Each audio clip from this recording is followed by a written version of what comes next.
நிவாரணமாக அனைத்து குடும்ப அட்டைதாரர்களுக்கும் தலா ரூபாய் 5,000 வழங்கப்படும் என்று முதலமைச்சர் ரங்கசாமி அறிவிப்பு. சேதமடைந்த படகுகளுக்கு தலா ரூபாய் 10,000, விவசாய நிலம் ஹெக்டருக்கு ரூபாய் 30,000 நிவாரணமாக வழங்கப்படும் எனவும் தகவல்.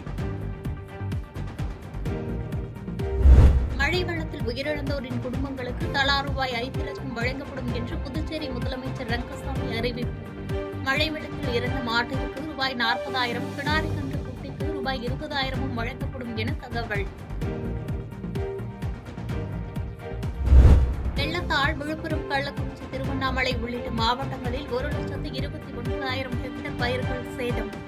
மழை முழுவதுமாக நின்ற பின் முழுமையாக கணக்கெடுத்து உரிய நிவாரணம் வழங்கப்படும் என்றும் முதலமைச்சர் மு.க. ஸ்டாலின் அறிவிப்பு.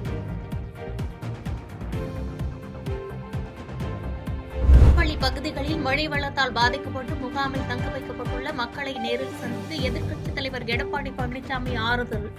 அரிசி, காய்கறிகள், பெட்ஷீட், பாய் உள்ளிட்ட அடிப்படை உதவிகளை வழங்கினார்.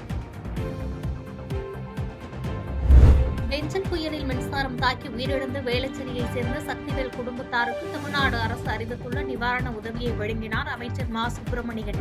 உயிரிழந்த சக்திவேலின் மகள் கல்வி செலவை அரசு ஏற்கும் என அமைச்சர் மா. சுப்பிரமணியன் உறுதி.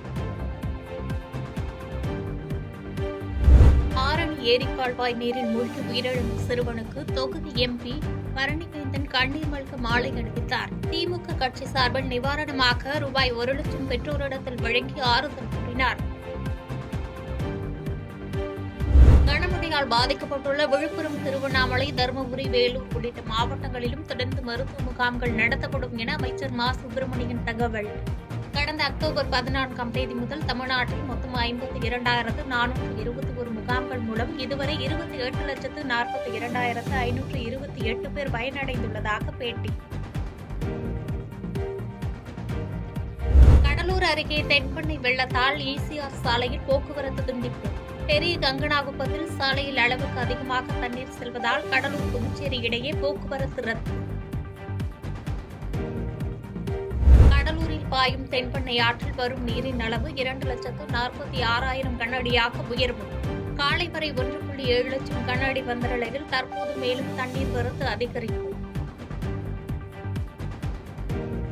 தேர்தல் நெருங்க திமுக கூட்டணி நீடிக்காது என சாத்தூரில் நடைபெற்ற அதிமுக கள ஆய்வுக் கூட்டத்தில் முன்னாள் அமைச்சர் செம்மலை பேச்சு. வரும் தேர்தலுக்கு பின்னர் திமுக அரசு எதிர்க்கட்சியாக வாய்ப்புள்ளதாகவும் கருத்து. விருத்தாசலம் அருகே மணிமுத்தாற்றில் உயிரை பணயம் வைத்து அத்தியாவசிய தேவைகளுக்கு வினாடிக்கு 5,000 கன அடி நீர் செல்லும் ஆற்றை கடந்து செல்லும் விவசாயிகள் புதிய பாலம் அமைக்கவும் ஃபைபர் படகு வசதி ஏற்படுத்தி தர வேண்டும் என்றும் கோரிக்கை.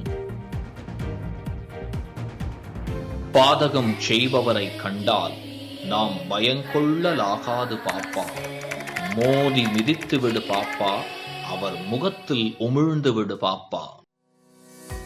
அண்மை செய்திகளை உடனுக்குடன் தெரிந்து கொள்ள இணைந்திருங்கள் இயம்நாடு தொலைக்காட்சியுடன்.